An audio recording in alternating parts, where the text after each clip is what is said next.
하나님의 말씀은 신약성경 마태복음 5장 27절에서 30절까지 말씀입니다. 마태복음 5장 27절에서 30절까지 말씀, 제가 가진 성경은 신약 6쪽입니다. 마태복음 5장 27절에서 30절까지 말씀을 저하고 함께 교독하도록 하겠습니다. 제가 먼저 27절 말씀을 읽습니다. 또 간음하지 말라 하였다는 것을 너희가 들었으나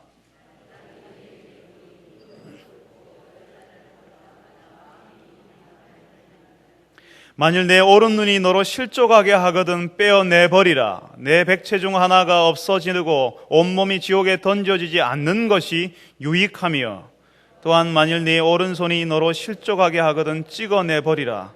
내 백체 중 하나가 없어지고 온몸이 지옥에 던져지지 않는 것이 유익하니라. 아멘. 할렐루야. 찬양대에서 하나님께 찬양을 올려드리겠습니다.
좋으신 하나님, 찬양대원들이 고백하는 것처럼 우리가 하나님 앞에서 새로 났고 거듭났고 구원받았다는 사실을 기뻐하며 노래하게 하시니 감사합니다.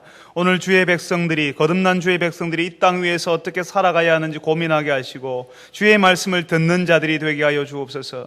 오늘도 주의 말씀이 선포될 때에 우리의 귀를 열어주시고 우리의 눈을 열어서 우리가 하나님 앞에서 어떤 사람인지 알게 하시고 그 하나님 앞에서 우리가 어떻게 살아가야 하는지 주 앞에서 듣는 사람들, 그대로 순종하는 사람들 되게 하여 주옵소서. 예수님의 이름으로 기도합니다. 아멘. 저희 집에는 TV가 없어서 드라마를 보지 못합니다. 우리나라 TV가 드라마 왕국 아닙니까? 그죠? 그런데 듣기로 아침 드라마를 보시는 여자분들이 참 많다고 합니다. 그래서 성도들 중에는 그렇게 기도도 하신다면서요. 그 드라마 주인공 불치병 걸렸으니까 살려달라고. 아침 드라마의 주요 주제는 불륜이라고 하더라고요. 이 불륜이라는 주제하고 이란성 쌍둥이처럼 다른 얼굴을 하고 같이 나오는 주제가 있는데요. 여러분 아시죠?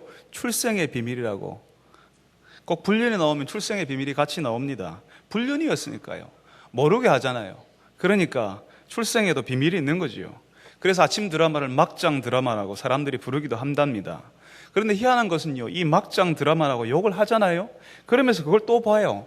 그 다음에 어떻게 되는 게 궁금해가지고 본답니다.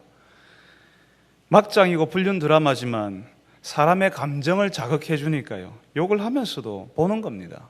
그리고 그 분류는 적어도 그 드라마 안에서는 애절한 사랑, 소위 말하는 로맨스로 포장이 됩니다. 그 드라마에 나오는 여자 배우와 남자 배우가 끝내주게 멋있고 예쁘고 잘생겼잖아요. 그러니까 그 드라마를 보는 사람들은 어쩌면 그 드라마의 주인공처럼 가슴 두근거리는 불륜의 경험을 기대하고 있는지도 모릅니다. 워낙 드라마에서요, 강렬한 사랑으로 표현을 하고 있으니까요. 제가 지금보다 조금 더 젊을 때에 TV에서 엄청난 시청률을 기록했던 드라마가 있었습니다. 혹시 나이가 40 이상이 되신 분들은 기억하고 계시는지 모르겠는데요. 애인이라고 하는 드라마가 있었습니다. 그 당시 한국에서 가장 예쁘다고 하는 여자 배우가 나와서 주목을 받았고, 또 그 드라마의 주제도 그 당시에는 충격을 줄 만한 불륜을 정식으로 다룬 드라마였습니다. 그 드라마 이후로 실제로 한국 사회에서 아주머니들 사이에서는 남편 외에 애인을 두는 것을 쉽게 생각하는 분위기가 형성되었다고 방송 매체들은 이야기하고 있기도 합니다. 우리 사이에 이렇게 불륜이라는 말이 가까이 들어와 있습니다. 그리고 그럴 수 있지, 다 하잖아, 우리 사회가 그렇잖아, 우리 이웃 사람, 내가 아는 그 사람 동창들도 그렇게 하고 있잖아 하면서 넘어가 버릴 수 있는 일이 되어버린 결혼 바깥에서의 사랑을 하나님께서는 뭐라고 하는지 아십니까? 간음이라고 이야기하십니다. 우리는 이때까지 예수님께서 하나님 나라의 백성들이 경험하는 상태, 다시 말하면 마태복음 5장을 시작하면서 팔복을 같이 살펴봤습니다. 그리고 그 하나님의 백성들의 상태가, 하나님의 백성들은 어떤 상태로 이 땅에서 살아가야 하는지, 하나님의 백성들이 이 땅 위에서 무엇을 기대하며 어떤 모습으로 살아가야 하는지를 예수님이 팔복을 말하고 난 다음에 다시 6가지 주제를 이야기하는데요. 우리가 지난주에 살인하지 말라는 내용을 살펴봤고, 오늘은 2번째 주제를 살피고 있는 것입니다.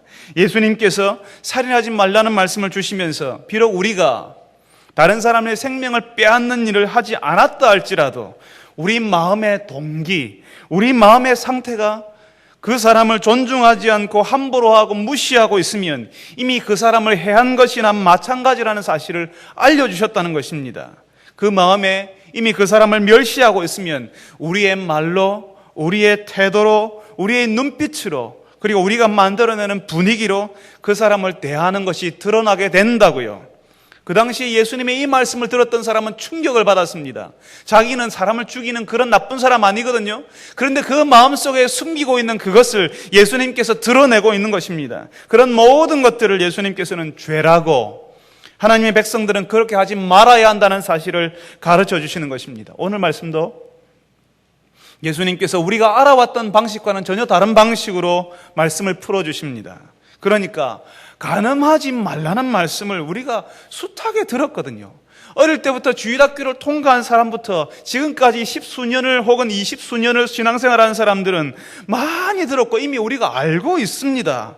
예수님께서는 겉으로 보이지 않는, 우리가 다 알고 있는데도요, 겉으로 보이지 않는 우리가 마음으로 우리가 간음의 죄를 범하고 있다는 사실을, 우리가 마음으로 이미 간음의 죄를 범하고 있다는 사실을 예수님께서 우리에게 가르쳐 주셔서 우리가 화들짝 놀라게 만든다는 것입니다.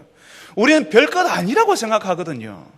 우리 사회가 그것까지 그러나 다들 한 사람씩 다 두고 있잖아, 그렇게 다 생활하잖아, 그쪽으로 가잖아, 그런 거 보잖아, 이렇게 하고 있는데 예수님께서 뭐라고 하십니까? 성경 우리가 읽었던 28절 말씀에 음욕을 품고 여자를 보는 자마다 마음에 이미 간음하였느니라. 이미 우리 사회는 내 배우자가 아닌 다른 이성과 만나고 교제하고 그런 사람을 애인이라는 이름으로 자랑스럽게 말하는 사회가 되었습니다. 들키지만 않으면 그런 관계를 만드는 것이 능력이라고 스스로 말하는 사람들도 많습니다. 들키지만 않으면 나는 간음한 사람이 아니라고요. 또 실제로 이 사회에서 간음죄를 처벌하는 것은 사라져야 한다고 주장하는 사람들에게 하나님께서는 이미 마음에 자신의 배우자 외에 다른 이성을 마음에 두는 것을 죄를 범하는 것이라고 가르쳐주고 있는 것입니다. 여기서 참 곤란한 질문에 우리가 직면을 해야 되는데요. 그렇다면 음욕을 가지고 바라본다, 음욕을 가지고 바라본다는 말이 무슨 말이겠습니까? 음욕을 가지고 바라본다 하면 그게 어떻게 우리가 이해를 해야 되겠습니까? 하나님께서요, 사람들을 만드실 때에 좋은 것을 보고 좋다고 느끼도록 우리의 감정을 만드셨습니다. 우리는 좋은 것을 보면 참 좋다, 꽃을 보면 참 예쁘다, 냄새를 맡고 싶고 향기를 맡고 싶어 합니다. 그게 하나님께서 우리에게 만드신 우리의 모습입니다. 남자는 여인에게, 여인은 남자에게 끌리도록 하나님께서 우리를 그렇게 만들어 놓으셨습니다.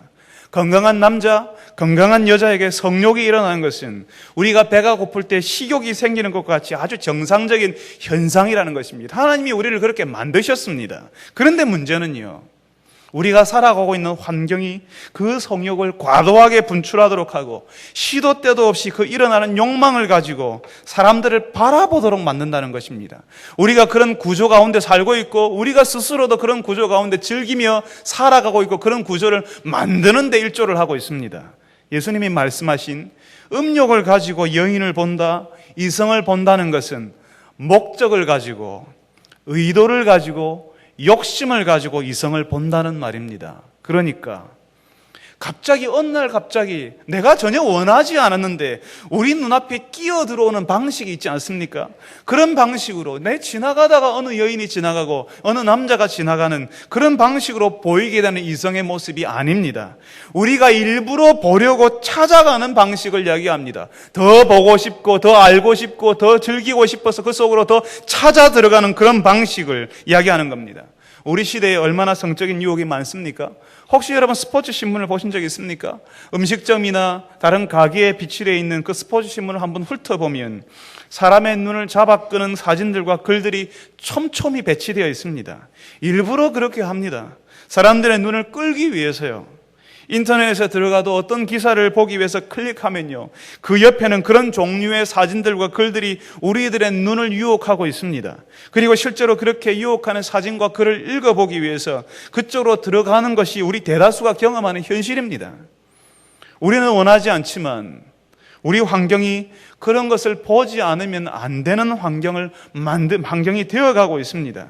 우리 사회가요, 온통 몸에 대한 이야기, 몸에 대한 환상을 심어주는 그런 사회가 되고 있기 때문입니다. 그래서 그런 육체에 대한 말을 만들어냅니다. 여기 계신 어른들은 이해하고 들어주십시오. 우리 사회가 그렇다는 이야기입니다. 여인의 몸을 표현할 때에 여인의 허벅지를 뭐라고 이야기합니까? 꿀벅지라고 표현합니다. 혹시 들어보셨습니까? 얼굴은 어려 보이지만 굴곡이진 몸매를 가진 여인을 베이글녀라고 이야기합니다. 베이비와 글래머를 합성을 시켜가지고요, 그렇게 말을 만들어냅니다. 그러면서 그런 사람들이 괜찮은 것이라고, 그런 모양, 그런 외모를 가져야 한다고 사람들이 자꾸 이야기를 만들어내고 말들을 만들어냅니다. 몸에 대한 환상을 만들어내는 겁니다. 짧은 옷을 입고 노출하는 여인과 남자들의 모습을 방송과 신문, 매체들에서는 환호를 보면서 관심을 가집니다. 누가 벗었대, 누가 짧은 옷을 입고 나왔대. 여러분 기사를 보셨습니까? 다 그런 이야기들입니다. 예전보다 훨씬 많아졌다는 사실을 여러분 느끼지 않습니까? 신문에 끼어서 들어오는 광고지에도 총천연색 컬러로 매력적인 남자와 여자의 모습, 특별히 벗은 모습이 들어가 있습니다. 왜 가정용품을 파는 마트 선전을 하는데, 마트 광고를 하는데, 식료품 광고를 하는데 남자, 여자의 모습이 거기에 들어가 있어야 됩니까? 우리가 이 사회에 살아가면서 우리를 유혹하는 이성의 모습을 보지 않고 살 수는 없는 사회, 그런 시대에 우리가 살고 있습니다. 그리고 그렇게 우연히 우리 눈에 들어오는 모습, 그런 이성의 모습, 그것이 실제로 우리 주변에서 볼 수 있는 이성의 모습이든 방송 매체에서 볼 수 있는 사진 영상의 방식이든 그 모습을 보고 우리는 야, 참 예쁘다, 매력있다, 멋있다라는 그런 인상을 가질 수 있습니다. 하나님께서 우리를 그렇게 만드셨습니다. 그렇지만 거기까지입니다. 우리가 보고 멋있다, 예쁘다, 잘생겼다, 괜찮다, 이런 인상 가진 것 괜찮습니다. 하나님 우리를 그렇게 만드셨기 때문입니다. 그렇지만 거기까지라는 것입니다. 남성이든 여성이든 이성을 보고 우리는 첫인상을 가질 수는 있지만 그 이성에 대해서 욕심과 의도를 가지고 바라보지 말아야 한다는 것입니다. 다시 말하면 자신이 받은 첫인상, 매력적이다, 예쁘다, 멋있다는 감정을 가지고 스스로 발전시키지 말아야 한다는 것입니다. 우리는 우연히 다른 사람이 사는 창문을 통해서 그 사람이 사는 모습을 정말 우연히 볼 수 있습니다. 지나가다가요, 어느 빌딩에 올라갔다가 우연히 그 사람의 모습을 볼 수 있습니다. 정말 우연히 우연을 볼 수 있습니다. 그렇지만 우리가 의도를 가지고 욕심을 가지고 창문 곁을 서성거리면서 그 창문 안을 관찰하고 들여다보려고 하는 것은 안 된다는 것입니다. 우리가 이 땅을 살면서 우리에게 갑자기 끼어 들어오는 유혹들을 다 피해갈 수 없습니다. 어떤 유혹들은 아예 작심하고 우리를 넘어뜨리기 위해서 우리를 향해 뛰어 들어오는 유혹들도 있거든요. 특별히 사회에서 직장 생활하는 남자들은 거의 매일 그런 유혹들과 싸워야 하는 사람들일 수 있습니다. 그런 유혹을 즐기면서 사는 사람들이 늘 직장에서 회식 자리에서 이야기해 주잖아요. 그렇게 했다고, 그런 경험이 있었다라고 자랑처럼 떠들어대는 말들이 회식 위하는 자리에서 흘러넘치고요. 밤거리에 차를 운전하고 지나가기만 해도 화려한 밤문화가 주는 유혹을 거절하는 것이 참 어려운 시대를 우리가 살아가고 있습니다. 그런데 그런 유혹들, 우리가 원하지 않지만 우리의 눈에 들어오는 그런 것들을 우리가 의도를 가지고, 목적을 가지고, 욕심을 가지고 다시 바라보고 접근하는 것을 향해서 하나님께서는 죄가 있다, 이미 범죄한 것이다라고 말씀하신다는 것입니다. 예전에 이런 말들을 하지 않았습니까? 우리가 아무것도 하지 않고요, 가만히 있으면 새가 날아와서 우리 어깨 위에도 앉을 수 있고요, 우리 머리 위에도 앉을 수 있습니다. 어쩔 수 없이 그런 일이 벌어질 수도 있습니다. 그렇지만 그 새가 계속 그 어깨에 앉아서 그 머리에 앉아서 집을 짓도록 내버려두지 말라고 하는 말을 여러분 들어보지 못했습니까? 계속 우리가 습관적으로 계속 가만히 있어서 그것을 즐기도록 내버려두면 새가 와서 집을 짓는다니까요. 우리가 통제할 수 없을 정도로 죄가 커지게 되고요, 나중에는 어찌할 수 없는 상황같이 우리가 들어가게 된다는 것입니다.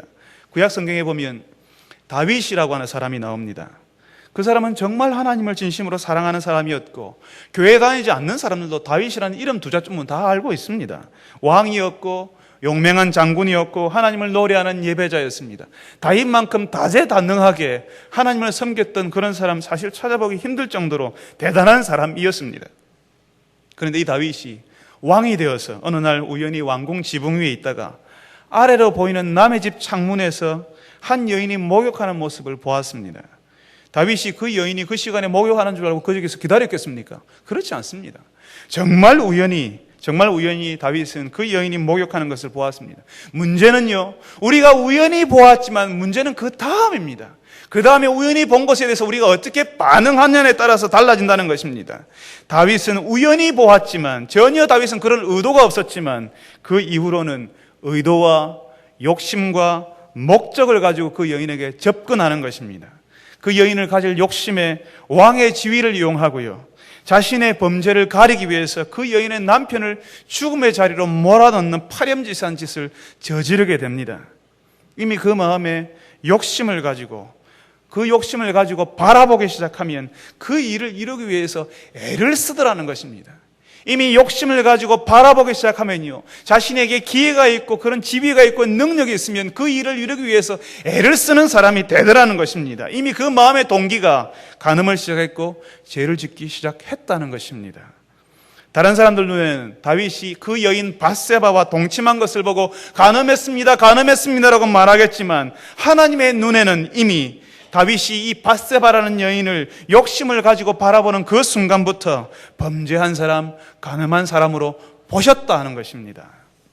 다윗이 어떤 사람입니까? 굉장한 사람이었거든요. 하나님 앞에서 헌신되고 진실한 사람이었습니다. 죽음의 순간에도, 절체절명의 순간에도 하나님의 손을 놓지 않는 그런 헌신된 사람, 굉장한 사람이었습니다. 그렇지만 그런 그가 욕심을 가지고 여인을 바라보고 간음의 현장으로 들어갔습니다. 여러분, 하나님의 백성이라도요, 진실하고 거룩한 하나님의 사역자라도 유혹을 받습니다. 여러분, 목사라도 괜찮을 것 같습니까? 목사에겐 전혀 유혹이 없을 것 같습니까? 전혀 그렇지 않습니다. 다 유혹을 받습니다. 그리고 그 유혹에 넘어가기도 합니다. 다윗에게 그런 일이 벌어졌을 때에 자신의 욕심을 채우기 위해서 간음합니다. 그리고 다윗은 간음하고 난 다음에, 하나님 앞에 죄를 범하고 난 다음에 심각한 영적인 타격을 입게 되는 것입니다. 우리가 하나님 앞에서 범죄할 때에 우리의 욕심은 채울 수 있을지 몰라도 하나님과 우리의 영적인 관계, 하나님과 동행하고 하나님과 교제하고 우리가 하나님께 기도하고 주의 말씀을 듣는 그런 영적인 관계가 엄청난 타격을 입는 것입니다. 부서져 버리고요, 무너져 버리고 휘어져 버리고요, 얼어붙어 버리는 것입니다. 그리고 그 관계를 회복하는 데에는 너무너무 시간이 많이 걸리고 힘이 드는 것입니다. 여러분 시편 51편을 읽어보셨습니까? 시편 51편은 다윗이 자신의 영혼을 쥐어짜면서 부르는 노래입니다. 거기서 마치 자신의 영혼을 쥐어짜면서 금식하면서 아무것도 먹지 못하고 신음하면서 부르는 노래가 시편 51편의 노래라는 것입니다. 처음에는 자신의 욕심을 채울 목적으로 다른 것이 전혀 눈에 보이지 않았을 겁니다. 오직 그 이성, 그 남자, 그 여자만 보이고 우리의 눈을 잡아끄는 그 유혹의 대상만 보이는 것입니다. 그렇지만 시간이 지나고 그 욕심이 채워지게 되면 하나님께서 얼마나 싫어하시는 일을 하였는지 알게 되고 괴로워하게 됩니다. 찬송을 해도 감동이 없고 기도를 해도 허공에서 내는 소리와 같고 아무 의미 없는 소리와 같게 됩니다. 말씀은 듣지만 말씀이 귀에 들리지 않고요, 내가 무언가를 할 수 있을 것인가에 대한 자신감도 없어지고 의욕도 사라지게 되는 영적인 침체 가운데 들어가게 되는 것입니다. 거기에 더해서요, 사단은 우리가 넘어지고 유혹에 넘어간 것 때문에 우리를 고소합니다. 네가 교회 다닌다고 하면서 그런 죄를 저질렀냐, 네가 예수 믿는다고 하면서 그런 죄를 지었냐 하면서 우리를 참소하는 것입니다. 그런 낯짝으로 어떻게 하나님께 예배하러 가고 기도하냐고 우리를 회복불능의 상태로 몰아넣어 버리는 것입니다. 여러분, 속지 말아야 합니다.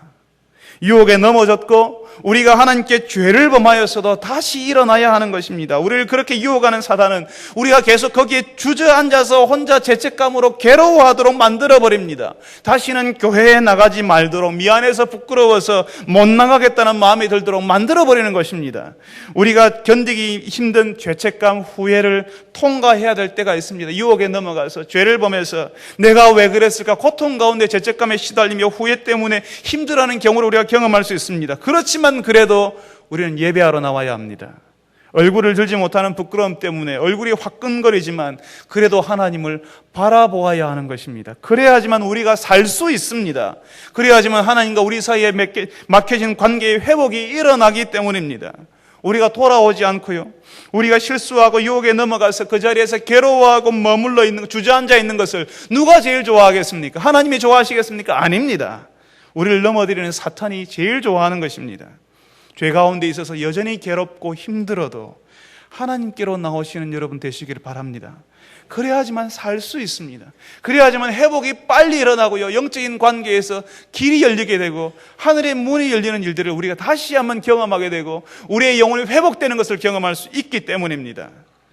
이렇게 하나님과 우리의 관계에 심각한 타격을 주는 이 죄들, 우리가 실수하고 유혹에 넘어가는 것에 대해서 예수님께서는 아주 단호한 말씀을 하십니다. 뭐라고 하십니까?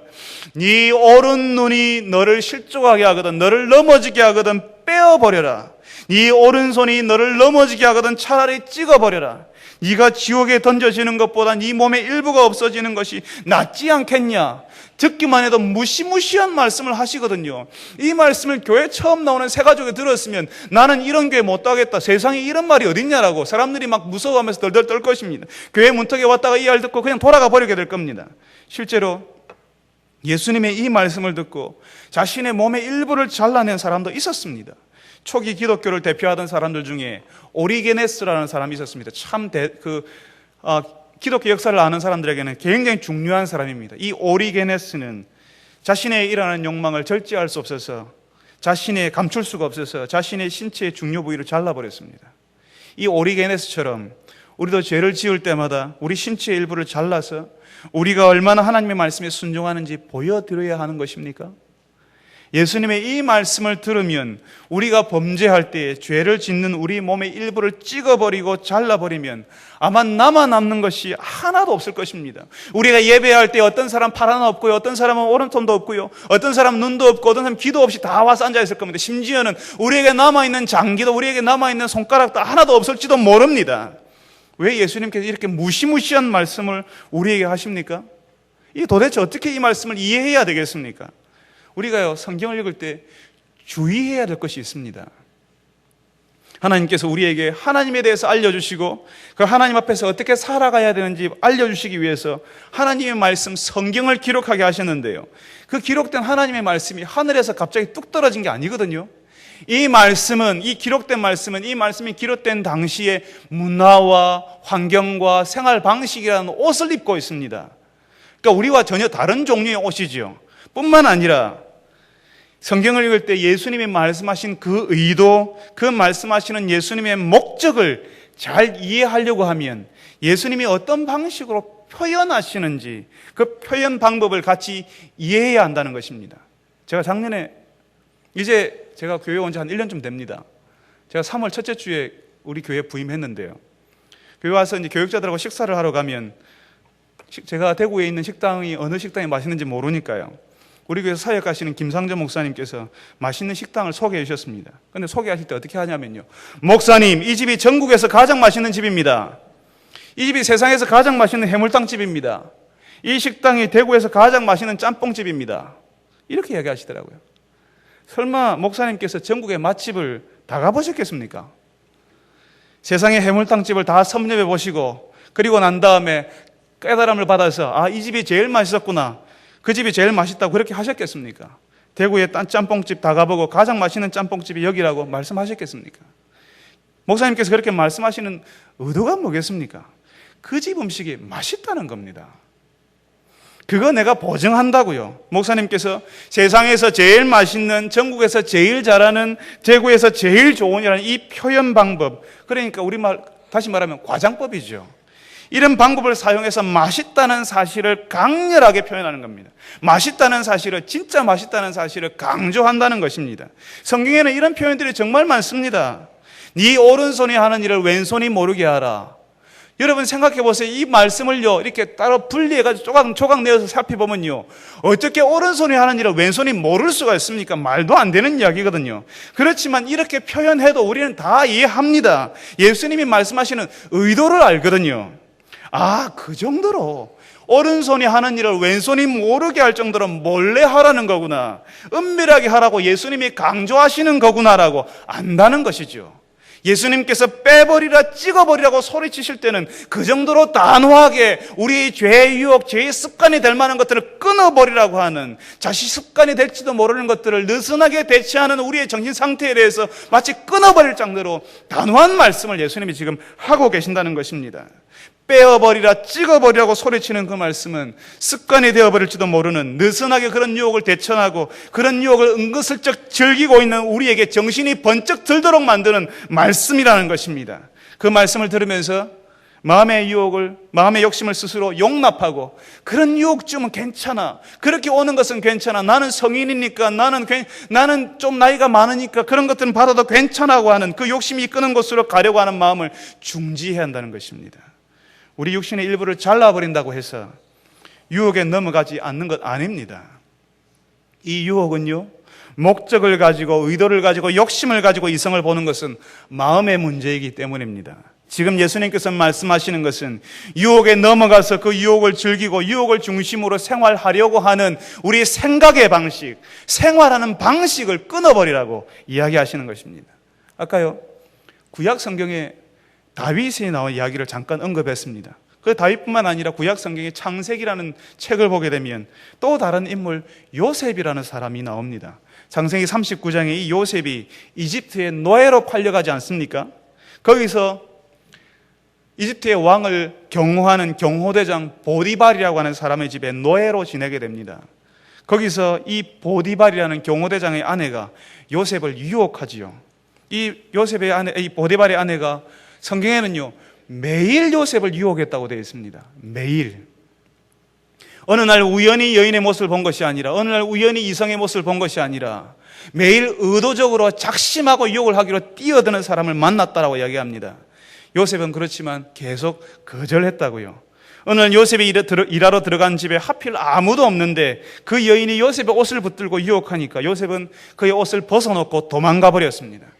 창세기에는 요셉이 이렇게 대답했답니다. 내가 어찌 이 큰 악을 행하여 하나님께 죄를 지을 수 있겠습니까? 라고 말합니다. 그리고 이 여인의 유혹을 거절하는 것입니다. 여러분, 다윗은 우연히 찾아온 하나님의 우연히 찾아온 그 유혹에 대해서 우연히 정말 자신이 의도하지 않았습니다. 어느 날 갑자기 본 그 장면에 대해서 자신의 의도와 욕심을 가지고 그 유혹에 시키는 방향으로 따라갑니다.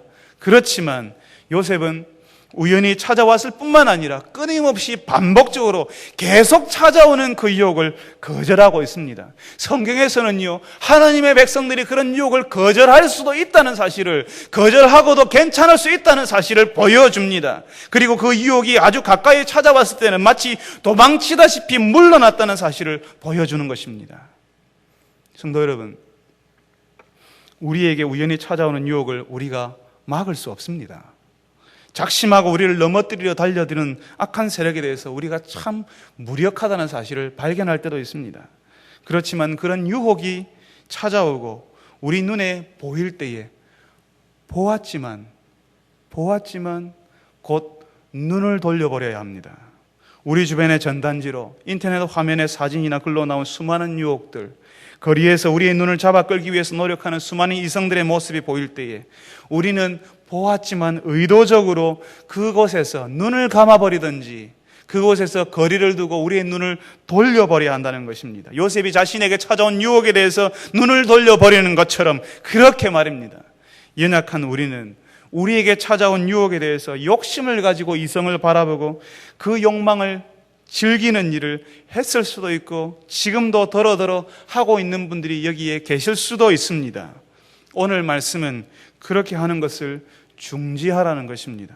혹시 실수하였더라도 우리가 더러더러 그런 일을 했다 하더라도 더 이상 그런 죄가 우리를 지배하지 못하도록 단호하게 끊어버리라고 예수님께서는 마치 눈을 뽑아버리듯이 마치 손을 찍어버리듯이 그렇게 단호하게 끊어버리라고 말씀하시는 것입니다. 다시 말하면 우리 실수할 수 있습니다. 우리가 그것 보고 넘어갈 수 있습니다. 그렇지만 자꾸 하지 않도록, 반복하지 않도록, 습관이 되지 않도록, 버릇이 되지 않도록, 급기야는 중독에 이르지 않도록 그런 눈길과 욕심을 가지고 바라보는 것이 즐거운 습관이 되지 않도록 빼버리라, 끊어버리라고 말씀하시는 것입니다. 왜 이렇게 예수님께서 단호하게 말씀하시는지 아십니까? 왜 이렇게 끔찍한 표현을 써서 예수님께서 말씀하시는 줄 아십니까? 우리가 경험하는 죄는요, 처음에는 마치 아무것도 아닌 것처럼 은근히 슬그머니 살며시 우리에게 기어서 들어옵니다. 사회가 다 그러니까, 우리 주변의 환경이 다 그런 식으로 노출되어 있으니까 아무것도 아닌 것처럼, 아주 미미한 것처럼, 그리고 아주 우연을 가장해서 우리에게 나타난 것처럼 우리에게 들어오고요, 우리가 그것을 하나씩 허용하기 시작하면, 그렇게 허용하기 시작하는 그 순간부터 그 죄를 즐기도록 만드는 습성이 있다는 것입니다. 여러분, 유혹은 즐기면 즐길수록 그 유혹을 끊기가 힘든 법입니다. 우리가 중독 증세를 보이는 술이며 담배며 각종 게임 중독 현상, 그런 것들도요, 그 술과 담배와 게임을 즐기면 즐길수록 끊을 수가 없습니다. 그렇게 마시는 술, 힘들고 스트레스를 받아서 쌓일 때 입에 한 개피 물고 피우는 담배, 힘들었으니까 한 번씩 했던, 힘들었으니까 한 번씩 하는 몇 시간짜리 인터넷 게임이 우리의 생각을 지배하고 우리의 생활을 지배하고 결국에는 우리 인생을 지배하게 되는 것입니다. 거기에서 벗어날 수 없게 되는 것입니다. 우리를 그렇게 이끌어왔던 그런 중독 현상을 중심으로 우리의 생활이 다시 재편되는 겁니다. 다 그것 중심으로 돌아가게 되어 있습니다. 우리가 단호하게 눈을 돌려버리는 순간부터 우리는 그 술과 담배와 게임과, 그리고 오늘 예수님께서 경고하시는 욕심을 가지고 이성을 바라보는 우리의 눈이 그 악한 습관과 그 지긋지긋한 버릇에서 자유로워질 수 있습니다. 우리가 눈을 돌려버리기로 작정한 그 순간부터 우리를 그렇게 힘들게 했던 유혹들, 우리의 눈을 잡아 끌기 위해서 노력하는 이 시대의 음란한 문화에서 우리가 자유로워지는 것을 경험할 수 있다 하는 것입니다. 여러분, 기억하십시오. 바라볼수록 더 보게 됩니다. 그 보는 것을 멈출 수 없습니다. 그리고 그 보는 것을 위해서 자신의 생활을 바꾼다니까요. 자신이 보는 그것을 위해서, 욕심을 가지고 그것을 추구하기 위해서 자신의 다른 것들을 희생시켜가면서까지 자신의 생활을 바꿉니다. 그리고 그 보는 것에 내 생각과 내 행동과 내 습관과 내 인생의 모양이 결정되어 버리는 것입니다. 우리가 우리에게 보이는 것, 우리의 눈을 자극하고 유혹하는 그 모든 것들이 우리에게 나타났을 때에, 곧장 눈을 감아버리거나 눈을 돌려버릴 때에 우리는 비로소 우리 눈에 보이는 것들의 지배에서 우리가 벗어날 수 있습니다. 뿐만 아니라 우리의 그 빈 공간, 우리의 눈을 감아버리고 눈을 돌려버렸던 그 비공간에 더욱 하나님과의 깊은 교제, 풍성한 교제, 그 더 행복한 동행을 경험하게 된다 하는 것입니다. 뿐만 아닙니다. 만약 결혼한 사람이라면 자신의 배우자와 더 친밀한 관계를 경험할 수 있습니다. 눈에 보이는 유혹에 흔들리고 그 눈에 보이는 것을 욕심을 가지고 더 바라보는 사람은 자신의 배우자에게 충실할 수 없습니다. 여러분이 눈을 돌려버리기로 하였다면 그 순간부터 여러분의 배우자와 더 좋은 관계, 더 친밀한 관계, 여러분의 가족들과 아주 건강한 관계를 형성할 수 있을 것입니다. 만약 아직 결혼하지 않은 사람이라면 여러분이 눈을 감고 눈을 돌려보십시오. 여러분 주변의 이성을 아주 부담 없이 편안하게 대할 수 있을 것입니다. 그리고 결혼하기까지 아주 영적으로 건강한 교제를 할 수 있을 것입니다. 사랑하는 성도 여러분, 예수님께서는 간음하지 말라라고 하는 말씀을 우리에게 다시 하시면서 그 간음의 문제가 우리 마음, 우리의 생각, 그리고 우리의 생활 방식의 문제라는 사실을 다시 지적해 주십니다. 하나님 나라의 백성들이 이 땅에서 사람들, 특히 이성을 바라볼 때에 어떤 눈으로 바라보아야 하는지 알려주시는 것입니다. 나의 욕심을 채우는 내 욕심의 대상이 아니라, 내 욕심을 채워줄 대상이 아니라 하나님께서 우리에게 주신 우리의 이웃이라는 사실을 간음하지 말라라는 명령을 통해서 알려주시는 것입니다. 간음하지 말라는 이 말씀에 우리의 생각, 우리의 마음, 심지어는 우리 눈길까지도 새롭게 바뀌는 사람들이 되기를 기도하십시오. 어쩔 수 없이 유혹이 우리에게 찾아오고 우리가 원하지 않는 모습들을 우리가 보지만 곧 눈을 감아버리고 눈을 돌려버리는 그런 단호한 결단을 내리시고 그런 죄의 사슬들을 끊어버리시는 성숙한 성도들이 되시기를 바랍니다. 거룩하신 아버지 하나님, 오늘 우리에게 하나님 나라의 백성들이 이 땅에서 어떤 마음의 상태로 살아야 하는지를 다시 한번 알려주셔서 감사합니다. 이 땅의 문화가 간음과 음란한 것에 관대하고 용납하며 허용하는 분위기 가운데서 심지어는 예수 믿는 사람들까지도 그런 문화에 적응하며 그렇게 살아야 되지 않는가라고 스스로 그렇게 생각할 때, 그렇게 같이 흘러갈 때 예수님께서 우리에게 간음하지 말라라고 하는 말씀으로 우리의 마음의 동기와 그 마음의 목적, 욕심을 가지고 다른 이성을 바라보는 것이 하나님 앞에서 심대한 죄가 된다는 사실을, 그리고 영적인 충격이 있고 영적인 타격이 있다는 사실을 알려주셔서 감사합니다. 아버지 하나님, 우리에게 그런 유혹이 일어날 때, 우연히 우리에게 그렇게 찾아올 때에 우리가 눈을 감을 수 있게 하시고 눈을 돌려버릴 수 있는 은혜를 허락하여 주옵소서. 그리하여서 자신을 하나님 앞에서 성결하게 지키고 자신의 가정을 지키고 하나님과의 관계를 더 풍성하게 깊은 교제를 만들어가고 하나님과 동행하는 주의 백성들이 되게 하여 주옵소서. 예수님의 이름으로 기도합니다. 아멘.